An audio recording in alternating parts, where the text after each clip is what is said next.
responsable des projets à l'association Caridad et j'ai eu la chance de pouvoir organiser le convoi de Noël à destination de 2 orphelinats, un en Ukraine et un en Roumanie.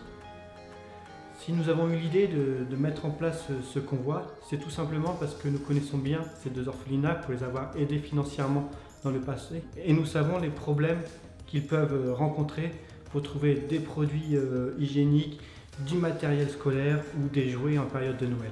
Pour la récolte des jouets, certains établissements scolaires nous ont proposé de participer à leur temps fort de Noël en proposant à leurs élèves de mettre en place une collecte de jouets ou de vêtements. Je suis donc passé présenter le convoi de Noël, présenter les orphelinats aux collégiens, aux lycéens et j'ai été très touché de la générosité de ces enfants prêts à donner des jouets, des vêtements pour des enfants qu'ils ne connaissent pas à l'autre bout de l'Europe. C'est véritablement la quête de charité qui m'a motivé à soutenir pleinement cette action. Permettre à des enfants de faire l'expérience par eux-mêmes d'un acte de charité qui va dépasser les frontières et montrer l'universalité de l'Église. Et donc après avoir récolté ces jouets, ces vêtements, mais aussi des produits scolaires ou du matériel hygiénique, nous avons mis tout cela en colis dans les locaux de Caridad pour que le 3 janvier au matin, nous puissions partir vers Bacău qui se situe à l'est de la Roumanie.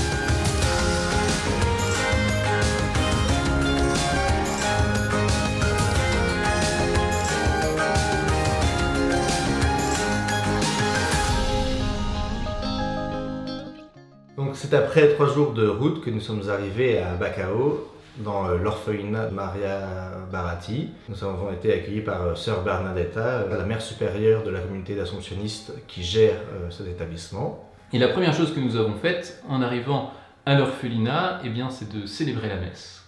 Rendre grâce pour le voyage qui s'est bien passé, rendre grâce pour les jeunes que nous allons rencontrer, rendre grâce pour toutes les personnes qui nous ont aidés à préparer ce projet et que nous portions avec nous. Et le lendemain, eh bien, c'était l'épiphanie.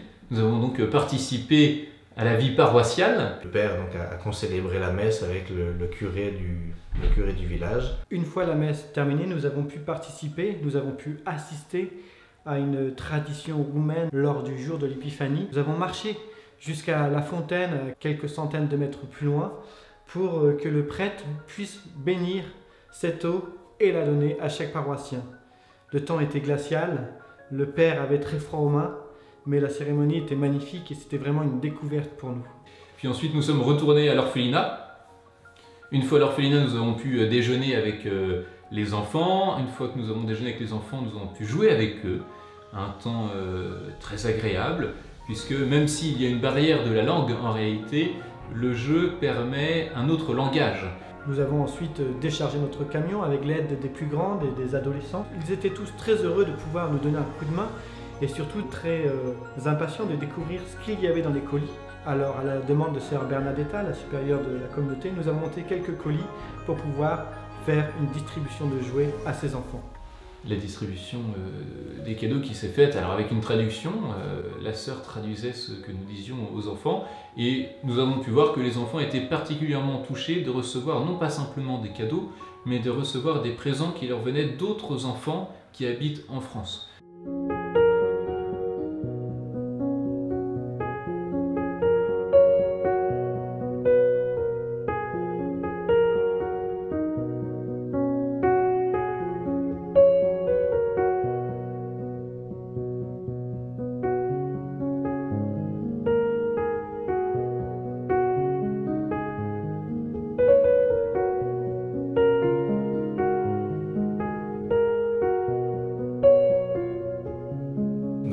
Vécu pendant ces 2 jours le quotidien des enfants en mangeant avec eux, en jouant avec eux, en ayant des temps aussi plus spirituels comme la messe avec eux.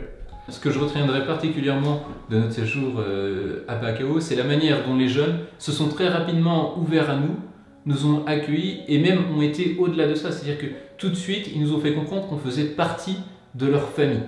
Tout de suite, on faisait partie de ce groupe de l'orphelinat. Tout de suite, on a pu jouer avec eux. On a pu tout de suite finalement sentir qu'il y avait une relation véritable, sincère, qui s'était installée entre nous et qui faisait de nous déjà des frères en fait.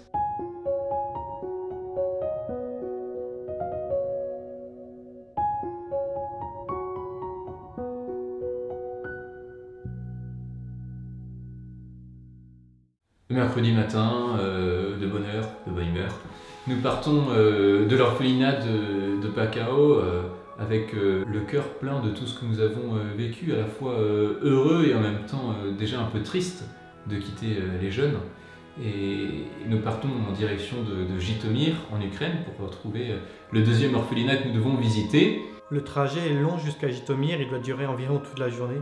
Cependant, on a hâte d'y arriver car on se sait très attendu. Sœur Regina, la responsable de l'orphelinat de Jitomir, m'envoie 1 à 2 messages par jour depuis le début du convoi pour savoir où on en est, pour savoir si tout va bien. Le lever de soleil sur la campagne roumaine est magnifique ce jour-là. Les paysages enneigés sont extraordinaires. Vraiment, il n'y a rien pour nous mettre de mauvaise humeur. Cependant, en arrivant à la frontière roumaine, la réalité nous rattrape.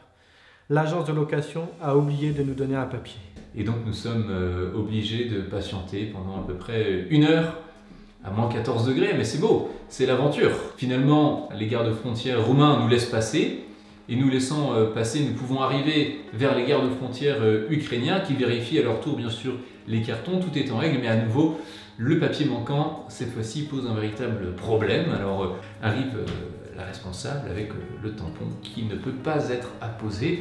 Heureusement, elle ne parle pas anglais, ou du moins elle nous dit qu'elle ne parle pas anglais, alors on peut discuter avec son collègue. Il nous fait comprendre gentiment en anglais que à ce poste de douane ce n'est pas possible, mais qu'il ne faut pas hésiter à aller essayer à d'autres. Peut-être qu'on arrivera à passer, à rentrer en Ukraine. Alors toute la journée, on essaye de trouver un poste douanier qui voudrait bien qu'on passe. Le premier est bloqué par la neige. Le deuxième, on arrive. Le père essaye de négocier avec le douanier et celui-ci lui répond « Mon père, mais si je vous laisse passer, les autres ils vous laisseront pas passer, ils vous risquez d'avoir des problèmes. » Et là c'est pas la joie. Alors qu'on partait surmotivé de Bacao et que nous étions censés être le soir même à Jitomir, nous sommes finalement toujours bloqués à cette frontière, nous n'avons pas pu la franchir, nous savons que nous n'allons pas pouvoir la franchir dans l'état actuel des choses, et donc il faut trouver une autre solution, et cette autre solution, le soir même, nous ne l'avons pas. Dès les premiers problèmes à la frontière, j'informe bien sûr Sœur Regina de notre situation, et de son côté elle va tout faire pour que nous puissions quand même venir à Jitomir. Et c'est finalement le jour d'après, dans le milieu de la matinée, qu'elle nous envoie un message nous demandant de passer la frontière à 15 h. Un camion nous attendra, nous amènera à un point de rendez-vous où Sœur Regina sera là, et nous ferons la route ensemble jusqu'à Jitomir. Alors bien sûr, on est heureux de ce dénouement, néanmoins, qu'est-ce qu'on fait de tous nos colis? Et sur une idée de Père Nicolas, on vide tous nos sacs, on met des jouets, du matériel scolaire, des produits hygiéniques dans nos sacs, et nous passons la frontière à 15 h. C'est finalement vers 17 h 30 que nous sommes enfin récupérés, puis 2 heures après, nous rencontrons enfin Sœur Regina, mais il reste encore 6 heures de route avant d'arriver à l'orphelinat. Les enfants étaient tous là, à nous attendre. Ils étaient en pyjama, en randonnion, et nous sommes arrivés vers minuit et demi, 1 heure, et ils nous attendaient. Et Oleg, donc, qui faisait la traduction, nous a dit qu'ils vous attendent depuis une journée. Notre unique journée à Jitomir fut très intense, entre la messe en français, en anglais, en ukrainien, entre la visite de toute la maison de Marie où vivent ses enfants, et surtout avec la réunion où Sœur Regina veut nous raconter l'histoire de chaque enfant. Chaque histoire est vraiment dure, chaque histoire est tragique. On se demande comment les enfants peuvent survivre à des histoires pareilles. Et ça, on peut pas l'imaginer si la sœur ne le raconte pas. Parce que en réalité, ces enfants, quand on les voit, ils sont pleins de vie, ils sont souriants. Et l'œuvre des sœurs, c'est là qu'elle est extraordinaire, c'est de permettre à ces enfants d'avoir véritablement ce goût de la vie, ce goût du don et ce goût du partage.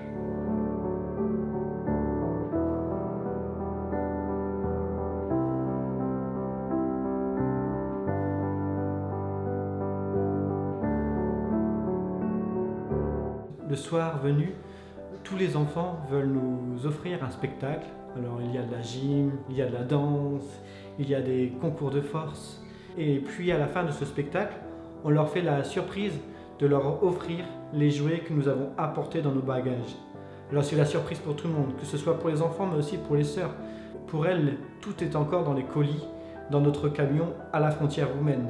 Et lorsque nous avons déballé ces quelques cadeaux qui n'étaient pas grand-chose, eh bien nous avons vu les yeux des enfants briller. Ils se sont précipités dessus et ils se sont tout de suite mis à jouer avec. Donc on a vu une véritable joie de recevoir et en même temps une joie qui a véritablement été partagée entre les jeunes, partagée avec les religieuses qui les encadrent et partagée avec nous qui étions les volontaires.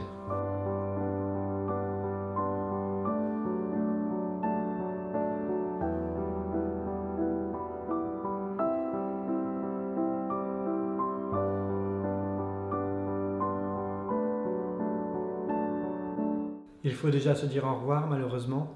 Il est temps de reprendre la route pour rentrer chez nous. Mais avant cela, il faut repasser par la frontière roumaine pour récupérer notre camion.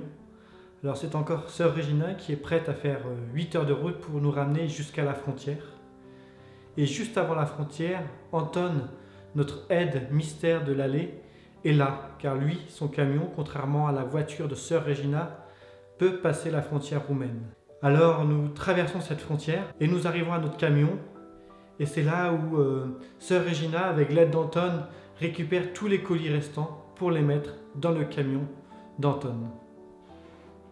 Alors il est temps de se dire au revoir, mais avant cela on veut leur offrir quand même un déjeuner, déjà pour remercier Anton de toute son aide, une aide totalement gratuite, une aide totalement désintéressée. Mais finalement, pour eux, il n'y a pas ce temps n'est pas prévu, quoi. La priorité c'était de venir récupérer les denrées pour l'orphelinat, donc il n'y a pas de temps à perdre. On a récupéré, nous nous sommes salués, nous avons échangé nos amitiés et maintenant il est temps de prendre la route pour retrouver la réalité ukrainienne de l'orphelinat. Une aventure comme ce convoi de Noël, on a juste une envie, c'est de recommencer. On vient de revenir, on veut déjà repartir. On a voulu aider et finalement on a reçu énormément d'aide, on a reçu énormément d'affection, d'amitié. Et rien que pour cela, c'est une aventure qui mérite d'être vécue. Ce convoi m'a permis de voir que malgré les difficultés, la résilience de la nature humaine, puisque tous ces enfants ont vécu des choses vraiment pas faciles, et malgré tout, parce que les étrangers étaient là et sont venus, ils se sont ouverts à nous, et ils n'ont pas eu peur d'aller à la rencontre.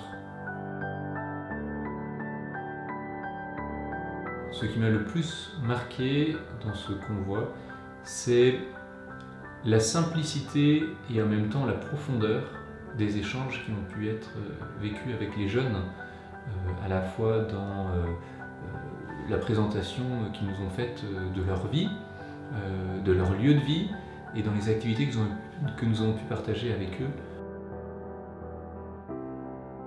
Maintenant, il ne reste plus qu'à prier le Seigneur pour tous ces jeunes, pour toutes ces personnes qui les accompagnent et qui les aident, et bien pour que tout ce qui a pu être semé lors de notre passage, parce que nous étions les instruments de Dieu, et bien puisse germer et porter les fruits que Dieu attend pour le monde.